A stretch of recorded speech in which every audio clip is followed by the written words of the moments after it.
Morning all, just want to do a quick video heading up to Scotland. Moto Morini X Cape, got a hotel stay with a group up there, so just doing 4 days in one base and doing sort of like, I guess, Cloverleaf. I suppose I've stole the idea from Crieff Cloverleaf just to do ride outs. I'm going to do Glencoe, maybe Braemar and a few other places like that. But yeah, so just got the, 500 mile day today just to get up, 400 miles to get up to Gretna, meeting the group at Gretna, and then we're going up to the hotel just a bit north of Glasgow, another hour north of Glasgow.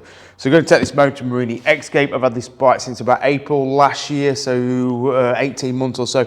I swapped a Moto Guzzi V8 5TT for it, which I was just curious about this bike. I just liked the look of it. I thought it was something a bit different, something new to try. I'd not really gelled with the Guzzi V8 5TT. I liked its attributes of shaft drive, big tank, cruise control, none of which this really has. But if I'm honest, I prefer this to ride. I just find it a more engaging, enjoyable ride in the twistier sections of riding. And in fairness, on the motorway, you'll actually sit at quite a high, decent speed, very smoothly, decent screen, good ergonomics and good comfort. So it's actually quite a good long distance bike. It doesn't have huge amounts of power, 60 brake horsepower, and that wet weight of about 240 kilos means it's never going to be overly exciting from a performance point of view. But I do find there's reward in the engine when you stretch it out. So I like riding it because I can ride it almost to its limit or close to it. I always feel like I'm getting a lot out of the bike and the bike's willing to give it. So I quite like that dynamic and that element of it. Ian at Big Rock Moto on YouTube has just done a great review of these. These are just now coming out in America, which I think will be good for it to give it extra traction and give it extra publicity. Because I've got to be honest, I think this it came out in 2022. It's sort of bobbed along with no real interest. People were curious, but I think for £7,500, which is the price it is for the spoke wheel, £7,000 for the cast-rimmed wheeled bike, I think people have overlooked it in favour of more safer bets. Tiger, Sport 660s, Tracer 700s, V-Strom 650s, Versys 650s. All those bikes are probably £1,000 more or so, but offer the dependency of a big name manufacturer and a reputable dealer network and all those other things that Moto Morini don't yet have in place. They have dealers in place, but not dozens of them. So I can see why it's always going to be a gamble. It's always going to be a left field choice to buy something like this over something more predictable than, say, a Versys 650. But yeah, I've really enjoyed it. I had an issue. I put some soft luggage over the top at one point and set fire to a pannier and laptop, which wasn't good. So I have since put these Shad TR40 soft panniers on with a hard mount at the rear. They've been okay, but I can't say they're the best pannier. They're a great locking system at the back, but the actual material is very flimsy, and I didn't find it stretched out very well to get sort of the bulkier camping stuff like sleeping bags in and things like that. So on this trip, with it being a hotel stay, I'm just going to do a soft bag at the tail and then a tank bag at the front, which I've got to be honest, I'm not overly impressed with any of the, I guess, mainstream manufacturers of luggage at the minute. This is a Jivy tank bag, and it's absolutely hopeless to try and get it tight and to snug onto the bike. So I don't know what the solution is. You know, you try and order these things, you get these things, you go for a reputable brand. It's just rubbish, absolutely rubbish. I don't know what model it is. Let's have a look. It says Easy T Range, Explore, Enjoy. I'm certainly not enjoyed this one so much, but Oxford to me are a better tank bag for a lesser price. So I would look at an Oxford one. So yeah, the Moto Morini, it's probably its nearest rival, I think, that's just come out, and I didn't mention it just then, is Benelli TRK 702X, which I was hoping to actually swap that Vogue for to test the TRK 702 on this Scottish trip, but because the van broke down, it's all been a bit delayed and things, so I don't think I think the Benelli opportunity has passed to have one for Scotland. Otherwise, this would be a great back-to-back because both bikes are from, I guess, Italian manufacturers bought out by the Chinese. The Chinese are building the bikes, the Italians are styling the bikes and allegedly engineering the bikes, although, you know, CF Moto are playing a huge part in this. CF Moto build the engine for this, and I also believe they also build the engine for the TRK 702. They're all reworkings of the ER6 Kawasaki engine, just that the Benelli has got an extra 10 brake horsepower, which I would argue this probably needs as well, or this would benefit from as well. So the Benelli is cheaper. It's about 7,000 on the road for the X model and about 6,600 for the non-X model, standard model.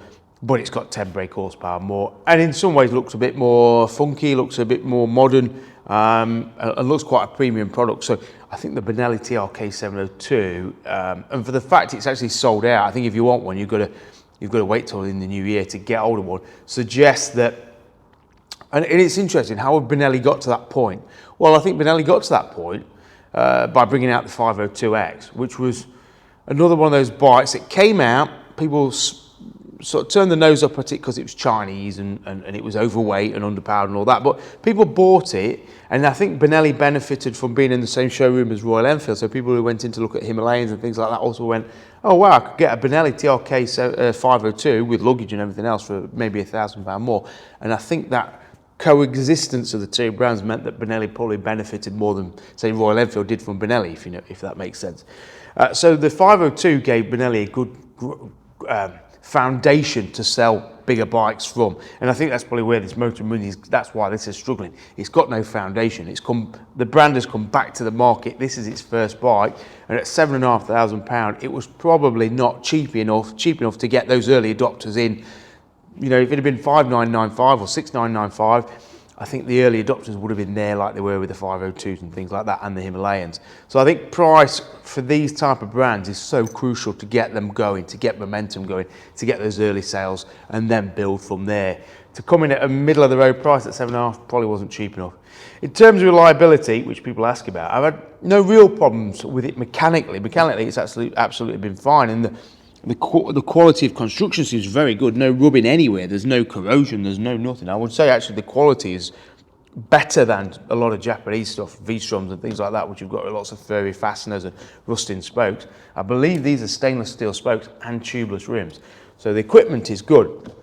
And mechanically and constructively, it seems like a good product. The only issues I've had is engine management light's been on a few times, and most time it'll just flicker on for a few minutes and then go off.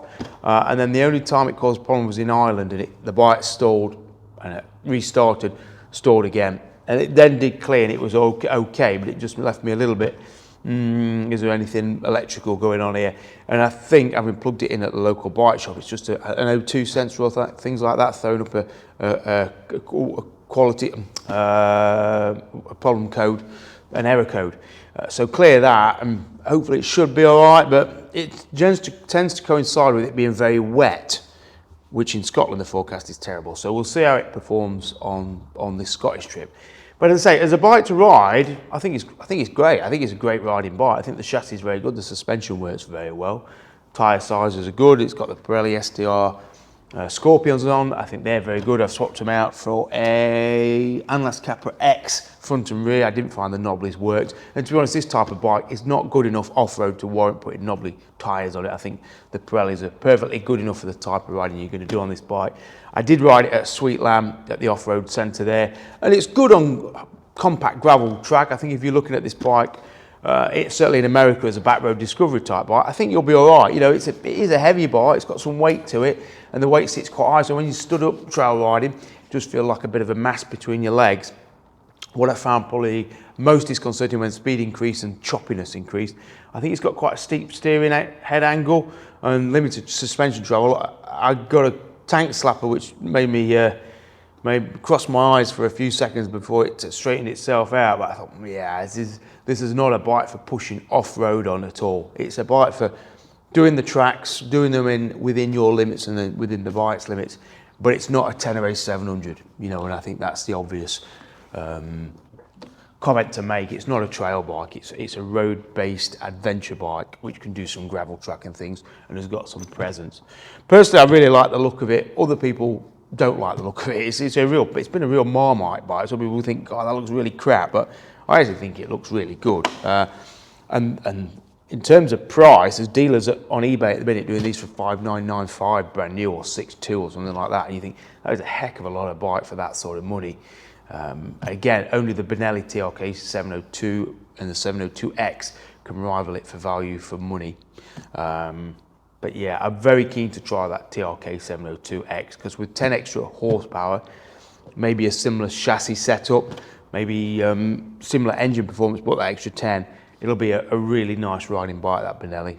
So we'll see. But for now, going to get ready, going to chuck the bag on the back, put some clothes in there. I'm going to meet a group up at Gretna, and then we're going to ride up and hopefully enjoy the best of the Scottish weather, which at the minute looks pretty awful. All right, cheers, bye.